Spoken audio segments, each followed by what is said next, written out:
사도행전 10장 9절에서 23절까지입니다.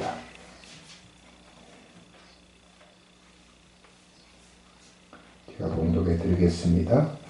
이튿날 그들이 길을 가다가 그 성에 가까이 갔을 그때에 베드로가 기도하려고 지붕에 올라가니 그 시각은 제6시더라.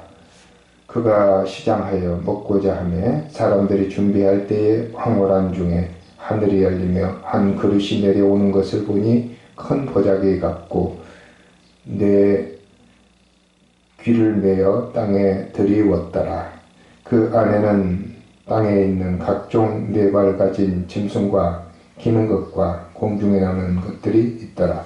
또 소리가 있으되 베드로야 일어나 잡아먹으라 하거늘 베드로가 이르되 주여 그럴 수 없나이다. 속되고 깨끗하지 아니한 것을 내가 결코 먹지 아니하였나이다 한데 또 두 번째 소리가 있으되 하나님께서 깨끗하게 하신 것을 내가 속되다 하지 말라 하더라.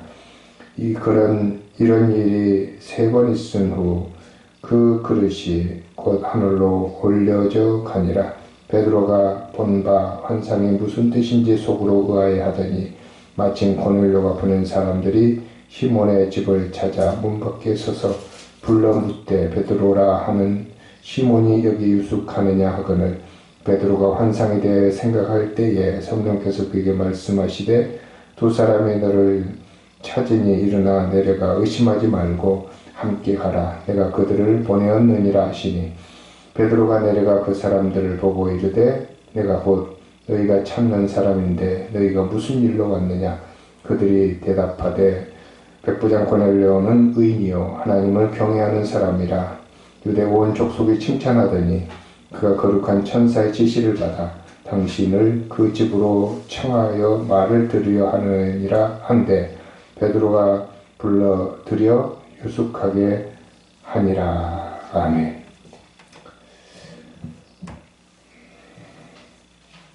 오늘 지난주에 이어서 고넬료 이야기 두 번째 시간입니다.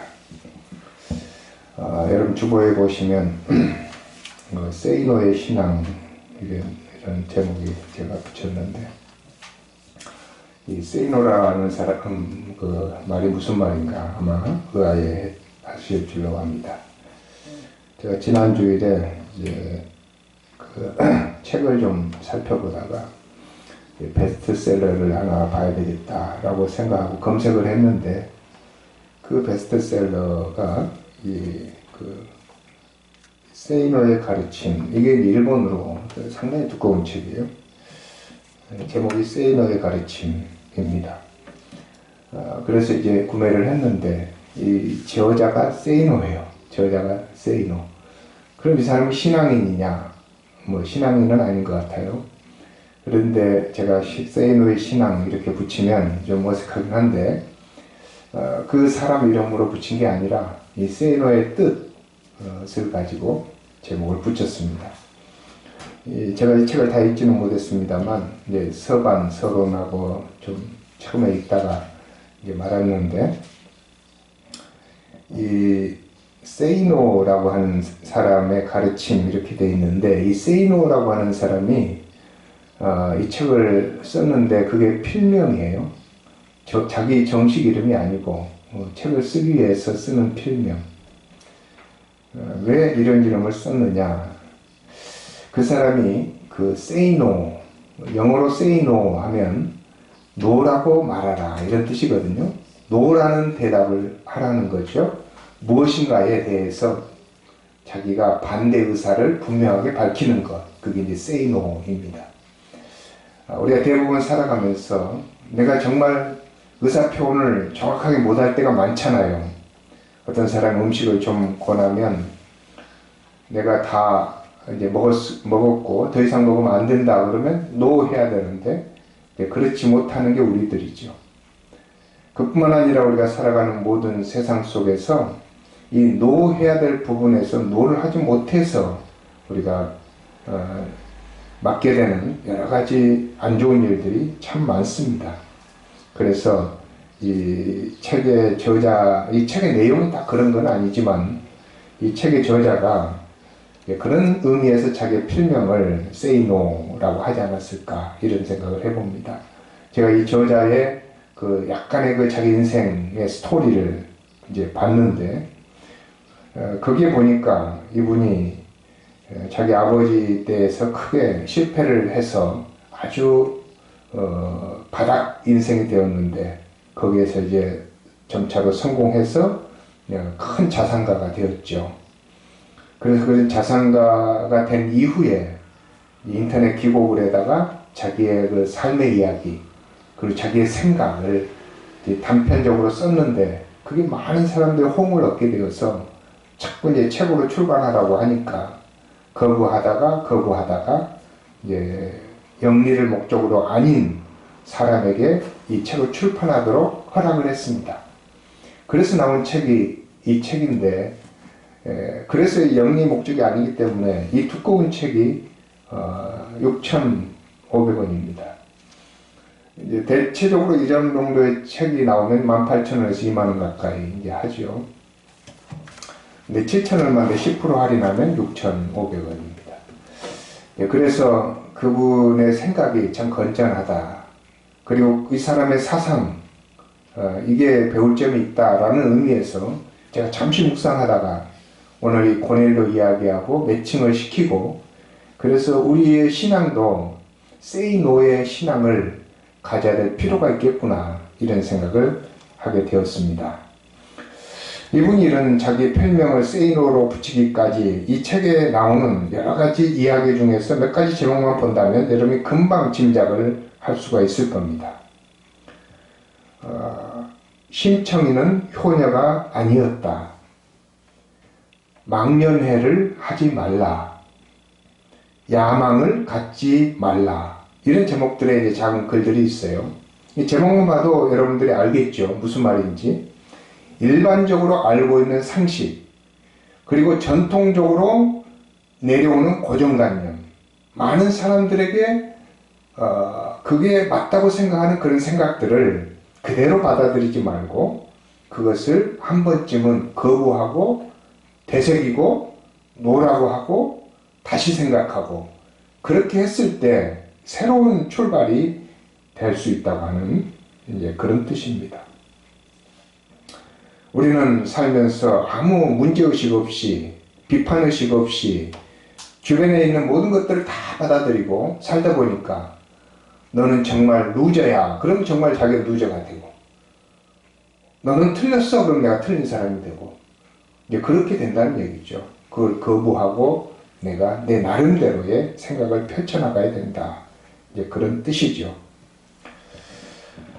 예수님의 가르침 중에도 마태복음 5장 37절에 보면 예수님께서 너희 말을 옳다 아니라 하라. 이에서 지나는 것은 악으로부터 나느니라. 이런 말씀이 있습니다. 어떤 것에 대해서 옳은 것은 옳다, 아닌 것은 아니다 라고 이야기해야 되는데 옳은 것을 아니다 라고 말하고 아닌 것을 옳다 라고 이야기하면 그거 안 되는 거죠. 그런데 요즘 세상에 너무나 많은 부분에서 그런 일들이 비일비재합니다. 예수님께서 이 말씀을 하실 때 그 앞부분의 배경은 뭐냐면 맹세를 하지 말라라고 말했어요. 맹세를 하지 말라. 그리고 나서 이제 이 말씀을 하셨는데 맹세를 하지 말아야 될 이유가 있죠. 맹세를 하는 이유는 뭡니까? 맹세를 하는 이유들이 대부분 그런 얘기죠. 나 하나님 앞에 맹세할게.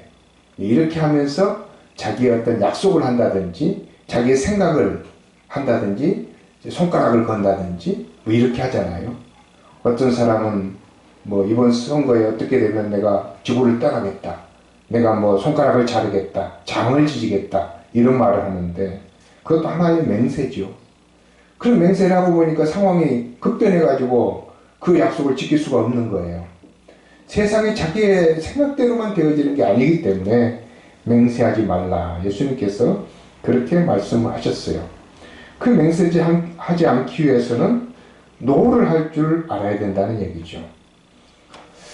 예수님께서 그런 의미에서 많은 부분에서 노를 하셨죠. 안식일에 대해서 시비를 거는 사람들에게 안식일이 사람을 위해서 있는 것이지 사람이 안식을 위해서 있는 것이 아니다라고 그들의 전통적인 생각에 노라고 대답을 했습니다. 그런 것들이 쉽게 나올 수 있는 말이 아닌데도 불구하고 그 노라고 하는 말, say no를 할 수 있어야 된다고 하는 얘기입니다.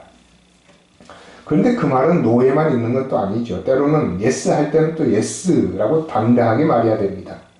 제가 이제 우리 인터넷 그 커뮤니티에서 그 이제 탁구 모임을 우리 노예 목사님들로 하는데, 언제 모임이 있습니다. 공지를 내고 참여자를 하면은 아무도 대답이 없어요. 그래도 결국은 12명, 13명 모여요. 그런데 사람들이 다 눈치를 보다가 마지막에 누가 들어왔나 보고 그 다음에 예스를 하는 거예요. 그래서 이제 사람들이 많이 모이면 나도 예스. 그게 보통 사람들의 그 어떤 이상한 그 습관이 되어 있더라고요. 그래서 제가 이제 방법을 하나 생각해냈어요. 처음부터 그냥 다 쓰는 거예요, 이름을. 그래가지고 써놓고 참석자를 발표를 하면 저는 못하겠습니다, 못하겠습니다. 그 사람을 빼는 거예요. 그렇게 되면 보통 10명, 12명 되더라고요. 이렇게 하나 저렇게 하나 똑같은 숫자인데 사람들이 왜 예스를 하지 못할까? 이런 생각을 해보았습니다. 어떨 때 노를 해야 되고 어떨 때 예스를 해야 되는지 그런 부분에 있어서 분명한 예스를 할 수 있어야 됩니다. 사람들이 어떤 가늠하다 잡힌 여인을 예수님 앞에 끌고 왔죠. 그래서 그 여인을 앞에다 놓고 예수님 앞에 묻습니다. 율법에는 이런 여인에게 돌을 던져 죽이라고 했는데 당신은 어떻게 생각합니까? 죽일까요? 말까요? 그게 대한 대답이죠. yes and no로 물어본 겁니다. 그래서 예수님께서 yes and no로 대답을 하기가 참 곤란하죠. 근데 그 사람들의 그 강요된 말은 yes죠. 다 돌을 들고 왔으니까. 근데 예수님께서 말은 하나 하지 않았지만 그들에게 no라고 대답합니다. 너희들 중에 죄가 없는 자가 먼저 돌로 치라. 이 말은 치지 말라는 얘기죠. 그래서 no라는 대답을 했는데 율법에 의하면 율법에 거슬리는 그런 대답을 하면 안 되는 거죠. 그런데 예수님께서는 과감하게 그 율법의 관념들을 거부하고 여자를 사랑하는 의미에서 no라는 대답을 할 수가 있었습니다. 오늘 말씀에 나오는 사도행전 10장 고넬료 이야기에서 저는 이제 두 사람의 그 say no를 생각해 보려고 합니다. 첫 번째는 고넬료죠. 고넬료는 어떤 면에서 say no를 했습니까? 고넬료라고 하는 사람, 지난주에 우리가 보았는데, 지난주에는 그 가정의 입장에서 살펴보았지만, 오늘은 그 개인적인 사상에 대해서 생각을 해보겠습니다. 고넬료가 어떤 사람인가? 그는 로마의 백부장입니다. 여러분 지난주에 이야기해서 알겠지만, 로마의 백부장은 상당히 권세가 있는 사람입니다. 이 로마가 유대를 지배하고 있을 때 로마의 군사 대장, 백부장, 그 권세가 있는 사람이죠. 100명의 군사를 거느리고 있는 사람, 힘이 있는 사람, 권력가, 공무원, 고위직 이런 사람입니다. 이 사람이 보인 행동치고는 맞지 않아요. 어떻게 살았습니까? 그는 하나님을 두려워했고, 이 군인이 뭐 두려워하는 게 있다는 것이 맞지 않잖아요. 군인은 용감하고 과감해야 되고 신도 믿지 않고 자기의 칼만 믿어야 돼. 힘을 믿어야 돼. 그게 군인이에요. 그런데 그런 통념에 대해서 그는 당당하게 노했습니다. 어떻게 보면 소극적인 것 같지만 그게 상당한 용기죠. 대부분의 다 군인들은 자기 칼을 믿고 용기를 가지고 힘을 과시하고 살아야 그게 바로 옳은 것인데 이 고넬료는 그렇게 살기를 거부하고 겸손하고 두려워하고 그리고 주민들을 섬기고 구제하고 기도하고 살았던 사람이라 이 말이죠. 어떻게 보면 소심하다고 볼 수 있겠지만 상당히 용기 있는 사람입니다. 그냥 사람들이 통념적으로 받아들이는 그런 삶의 모습을 가지고 사는 게 편하고 또 그게 쉬운 일이죠. 나는 어깨에다가 힘을 줘도 될 만한 사람이야. 그래서 사람들의 권세를 부리고 때로는 사람들을 막 죄 없는 사람도 죽이고 그렇게 해도 될 만한 사람인데 그렇게 살지 않았습니다. 그게 바로 그 당시에 어떤 통념에 대해서 노라고 대답할 수 있는 용기가 있었기 때문이죠. 그래서 고넬료는 제가 생각에 say no 했던 사람. 무엇에 대해서 say no 했습니까? 권위주의, 자기 체면 이런 것들을 내려놓고 베드로가 자기 집에 왔을 때 무릎을 꿇고 그 베드로 앞에 조아리는 것을 보지 않았습니까? 그래서 군인이 다른 사람 앞에 무릎을 꿇는다는 것, 그것은 say no를 하지 않고는 도저히 있을 수 없는 그런 일이죠.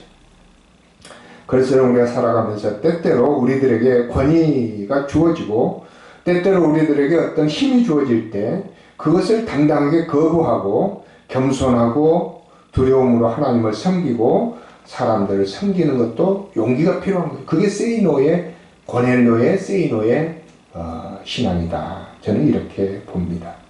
그래서 그는 어떻게 됐습니까? 천사를 만날 수가 있었고 예수 그리스도를 구주로 받아들일 수가 있었던 것입니다. 예수님을 구주로 받아들일 수 있는 사람은 바로 이런 세상의 힘과 세상의 모든 권세를 다 버리고 그것을 거부하고 하나님의 사랑을 받아들일 수 있는 사람이 바로 예수를 구주로 받아들일 수 있는 사람이기 때문입니다. 자, 두 번째는 베드로의 세이노에 대해 생각해 보겠습니다. 베드로는 무엇에 대해서 세이노를 했을까요? 그것은 저는 그 전통에 대한 생각을 거부했다고 봅니다. 오늘 말씀 10장 읽었던 10장 15절에 보면 하나님께서 깨끗하게 하신 것을 내가 속되도 하지 말라라고 말씀하셨는데 그 말씀을 받아들인 거죠. 그 전만 해도 베드로는 전통과 모든 그 조상들의 그 생각에 사로잡혀 있었던 사람입니다. 유대인들은 철저하게 자녀 교육을 시키기 때문에 그 부모의 전통을 버리기가 쉽지가 않습니다. 그리고 그 커뮤니티, 이 유대 사회에 어떤 그들의 관념을 벗어나기가 쉽지가 않아요. 그래서 그들에게는 율법 외에도 장로의 유전이라는 게 있었습니다. 장로의 유전은 밖에 나갔다 들어오든 반드시 발을 씻어라. 발을 씻는 게 아니고 손을 씻어라. 이런 손을 씻고 발을 씻는 것을 못하겠거든 흉내라도 내라. 그게 이제 전통입니다. 그래서 그들은 정말 손을 못 씻어도 흉내를 내는 거예요. 그 물두멍을 다 항상 갖다 놔요. 거기다가. 그래서 그 손을 씻어야 되고 그걸 안 씻으면 큰일이 나는 거죠. 그게 전통입니다. 장로의 유전. 먹기 전에는 반드시 손 씻어라. 좋은 거잖아요. 좋은 것임에도 불구하고 그것이 바로 뭐가 됐어요? 올무가 돼버려요. 사람들을 어렵게 만들 때가 있어요. 그걸 잘못하면 채찍이 가야죠. 그래서 잘못하면 비난이 가야죠. 그래서 가늠하다 현장에 잡힌 여인에 대한 것도 마찬가지고 때로는 안식일에 제자들이 배가 고파가지고 길가에서 이제 밀을 이렇게 뜯어가지고 이렇게 비벼서 먹었는데 그것을 가지고 시비를 걸고 고발을 합니다. 그 이유가 무엇입니까? 안식일에는 밀을 잘라서 먹으면 안 된다. 그것은 일하는, 추수하는 것이 되고 때로는 도둑질이 되기 때문이다. 근데 성경에 보면 도둑질은 아니에요. 왜냐하면 성경의 구약에 보면 남의 밭에서 이 이삭을 뜯어서 가져가면 죄지만 먹는 건 괜찮아요.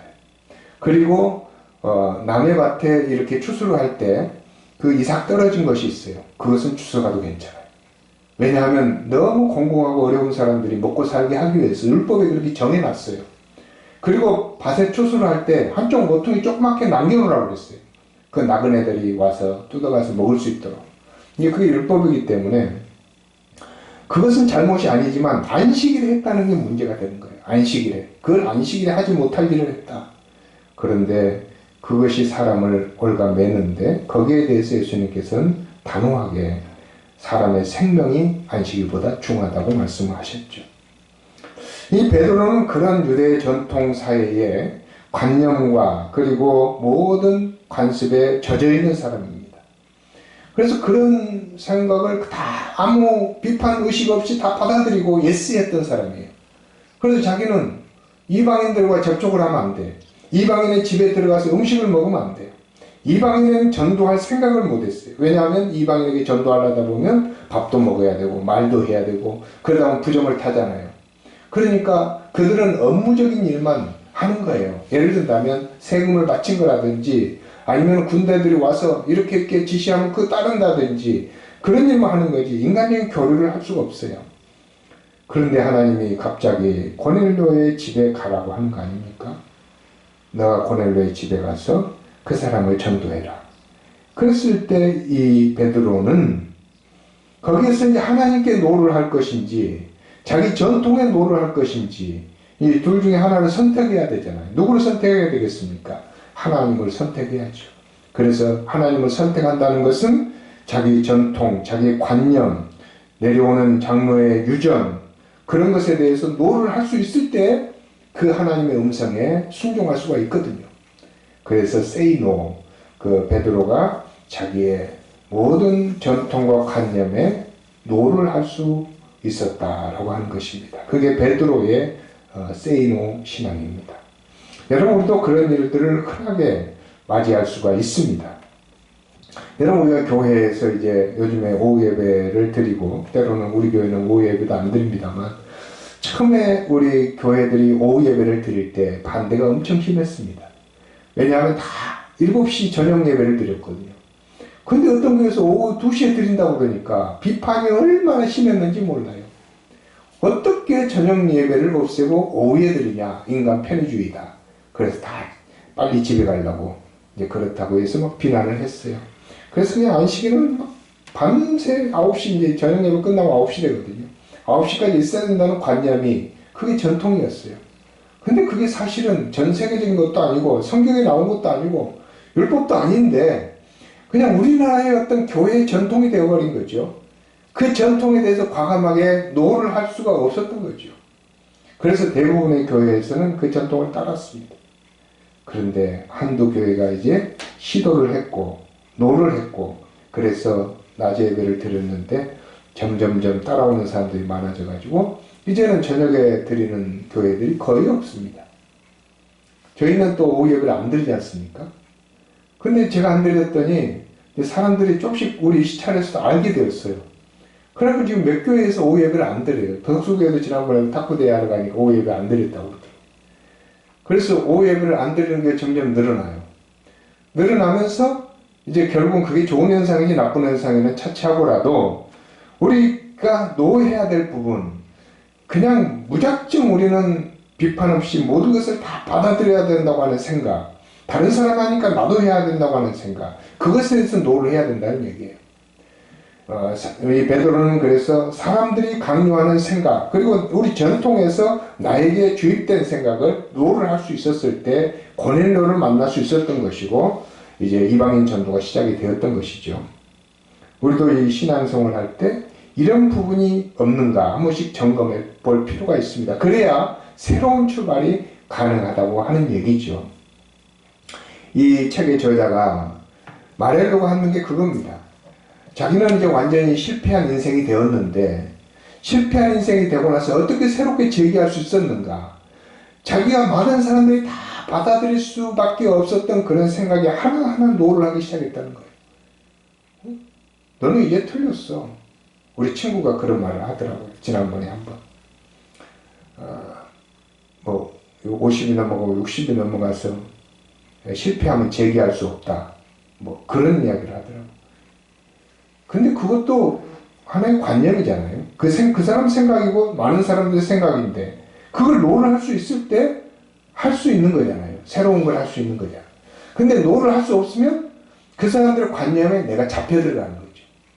그래서 우리는 뭐든지 잡혀 들어가는 것에 따르지 말아야 돼요. 여기 책에 그 제목도 하나 있습니다. 건강을 잃으면 모든 것을 다 잃는다. 그리고 그 사람의 제목을 뭐라고 했느냐면 건강을 잃으면 모든 것을 다 잃는다고 하면서 물음표를 딱 쳐놨어요. 그것은 뭐예요? 건강을 잃으면 모든 것을 다 잃는다는 통념이 있는데 그것에 대해서 노를 하라 이거예요. 그래야 건강을 잃어도 다시 살아날 수 있다는 거예요. 그렇지 않습니까? 근데 그것을 통념을 받아들이고 건강을 잃으면 다 잃은 것이니까 나는 끝이다. 그러면 어떻게 돼요? 희망이 없는 거죠. 그래서 새로운 희망을 갖기 위해서는 항상 노를 할 수 있어야 된다. 우리 신앙에 있어서도 우리는 그런 노에 대한 신앙이 필요하다라고 하는 것입니다. 느헤미야가 개혁을 했습니다. 오늘 말씀 보면 우리가 지금 구약을 읽고 있는데 구약 성경에 보면 느헤미야가 개혁을 할 때 그 당시에 퍼져 있는 사람들의 생각, 그것은 원래 좋은 생각이 아니었습니다. 그럼에도 불구하고 사회가 일단 그렇게 전쟁 때문에 돼버렸어요. 예루살렘 성이 무너지고 성전이 무너지고 그곳에 있던 많은 레위인들, 그 제사장들, 이런 사람들이 예루살렘 성전에 있다가 먹을 것이 없으니까 다 이제 지방으로 내려가 버렸어요. 밭에 농작물이라도 먹고 살아야 되잖아요. 그래서 이제 성전을 떠나버린 거죠. 성전은 폐허가 돼버린 거죠. 그런데 그게 시간이 갈수록 그게 어떻게 돼요? 그게 바로 자기 일상이 돼버린 거예요. 그게 이제 상식이 돼버린 거죠. 여러분 그 해겔의 그 변증법이라는 게 있지 않습니까? 해겔의 변증법이라고 하는 것은 정반합 이런 건데 어떤 게 정의예요. 레인들은 일을 하지 말아야 되는 게 정의예요. 그런데 갑자기 전쟁터에 먹을 것이 없으니까 밭에 일을 하러 가가지고 일을 하고 살아가는 거예요. 근데 이제 반인데 그게 시간이 오래 감에 따라서 그게 정이 돼 버렸어요. 그 사람들이 다시 다른 걸 하는 게 또 이제 반이 되는 거예요. 그래서 이제 그런 것도 합이 나오는 건데 중간에. 그래서 느헤미야가 이제 외국에서 살다가 돌아와 보니까 느헤미야는 그 예루살렘을 다스리는 총독으로 온 거예요. 총독을 왜 그 나라 본국 사람을 보냈을까요? 좀 더 잘 다스려 보라고 보낸 거죠. 근데 총독으로 와서 느헤미야가 생각한 것은 내가 신앙을 회복시켜야 되겠다. 바벨론 나라의 국익을 위해서 일하는 것이 아니라 이 민족의 정기를 다시 찾아야 되겠다. 이렇게 생각하고 개혁을 시작한 겁니다. 그런데 보니까 사람들이 다 도덕적인 회의가 돼가지고 유대인들이 자기들만 민족만 결혼을 해야 되는 그 유대 전통과 또 그 율법의 내용들을 다 버리고 이방인들과 섞여서 결혼을 해버렸어. 그게 이제 그 이방 결혼, 이제 다른 민족과 혼혈이 돼버린 거죠. 그래서 그것을 다시 이제 정비를 합니다. 그리고 하나님의 그 성전에서 사람들이 주는 양식을 가지고 먹고 살아야 될 레위인들과 제사장들이 먹을 것이 없으니까 다 흩어졌잖아요. 그들을 다시 불러 모아가지고 왜 흩어졌겠어요? 사람들이 음식을 안 갖다 주니까 양식을 곳간에 쌓아놔야 되는데 안 쌓아주고 헌금을 안 하니까 그렇게 된 거잖아요. 그래서 백성들을 책망하면서 너희가 이 레인들을 위해서 헌물을 드려라. 곡식을 드려라. 그래서 이제 그게 바로 개혁이에요. 그 사회에서 모든 만연해버린, 그래서 그것이 일상이 되어버리고 그 상식이 되어버린 그런 것들을 다시 뒤집어버리는 것. 그걸 개혁이라고 이야기합니다. 그래서 느헤미야 개혁으로 인해서 다시 율법으로 다시 돌아갑니다. 이제 우리는 살아가면 내게 익숙해지고 사람들이 오랫동안 그렇게 익숙하게 살아가면서 그게 상식이 되어버리고 그게 자기의 삶이 되어버리는 것을 이제 뒤집어서 개혁을 할 때 이게 아니다라고 하는 노가 필요한 거죠. 아니다. 그래서 우리의 삶 속에 때로는 노라고 할 수 있는 용기가 필요합니다. 요즘 그 우리의 생활 속에 또 특별히 텔레비전에서 많이 나오는 마약범들, 마약에 대한 이야기들이 좀 많이 나오잖아요. 우리는 잘 못 느끼는데 강남이나 어떤 계층이나 그런 어떤 커뮤니티에 가면 그게 이제 느끼는가 봐요. 너무 많이 퍼져 있는 것을. 특별히 외국 유학을 갔다 온 사람들, 이런 청소년들에게 너무 많이 광범위하게 퍼져 있으니까 이게 이제 문제가 되는 거죠. 근데 그 마약을 할 때 사실은 이제 한번 빠져버리면 그 빠져나오기 힘들어요. 처벌을 받아도 못 빠져나와. 그래 치료를 해야 돼요. 그런데 그게 처음에 시작할 때가 문제죠. 처음에 시작할 때 누군가가 그게 권했을 거예요. 파티를 하거나 어떤 술집에 가서 권했을 때 그걸 노 해야 되는데 노를 못한 거죠. 노 해야 될 신앙이 바로 거기에 있는 거예요. 한 번 노하면 되는 건데 그걸 못해버리니까 그렇게 돼버리고, 그래서 마약범들을 이렇게 보면서 참 안타깝죠. 우리 연예인도 마약에 빠져있고 그런 것을 보게 됩니다. 저도 이제 그 청소년 때 생각이 납니다. 제가 그것을 보면서 청소년 때 생각이 나는데, 이제 고등학교 1학년쯤, 중학교 3학년쯤 됐을 것 같아요. 그때 이제 저희 동창들이 모여가지고 놀 때가 있어. 사춘기니까. 사춘기 때는 이렇게 모여서 이제 남녀가 놉니다. 남녀가 같이 이제 놀기도 하고, 뭐, 파티를 하고도 하고, 이제 그냥 이제 이렇게 노는데, 그 문제가 이제 술 먹고 노래하는 거예요. 술 먹고 노래하는 거. 그럼 노래하는 것까지는 괜찮은데, 술을 이제 권하는데, 술을 안 먹어야 되는데, 자꾸 사람들이 핀잔을 주고 막 이렇게 해요, 친구들이. 근데 그때만 해도 우리 교회 분위기가 술을 먹으면 안 돼요. 노래도 있었어요. 술 먹지 말자, 노래. 금수강산대 동포여 술을 입에 대지 말자. 그런 노래를 막 교회에서 불렀거든요. 저도 그 노래가 익숙해요.